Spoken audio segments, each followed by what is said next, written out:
اس کا تو نام ہی ہے جشن. جشن کیا عربی کا لفظ ہے. نماز کو عربی میں صلاۃ کہتے ہیں. جو دین جو شریعت میں ہو اس کا نام بھی شریعت میں ہوتا ہے، عربی زبان میں ہوتا ہے. جشن کی عربی کیا ہے؟ عربی میں جشن، اس کی عربی ذرا بتا دیں، سمجھا دیں. اس کا نام تو کوئی ہوگا نا.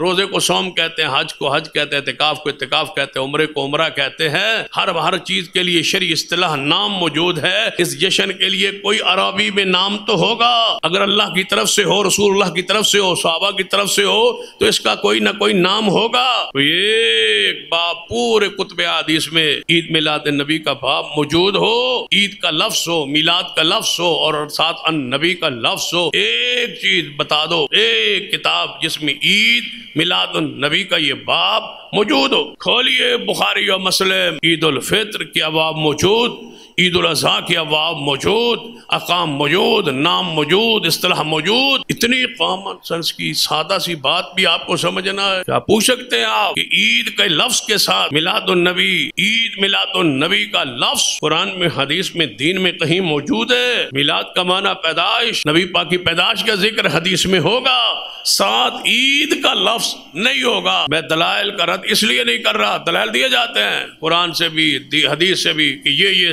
چیزوں سے ثابت ہوتا ہے. میں نے ایک بات شروع میں کہہ دی ہے، اگر ثابت ہوتا قرآن سے اور حدیث سے، ایک ہی بات ذہن میں بٹھا لے، پکی کر لے، جوان بوڑھے بزرگ مائیں بہنیں بیٹیا، کہ اگر اسلام اور دین میں شریعت میں ہوتا، قرآن کی آیت سے یہ عمل ثابت ہوتا، حدیث سے یہ ثابت ہوتا، تو سب سے پہلے اس آیت پہ عمل محمد مصطفیٰ، صدیق، عمر، عثمان و علی کرتے. جب انہوں نے نہیں کیا تو قرآن میں نہیں ہے. معنی بدلا گیا، مفہوم بدلا گیا.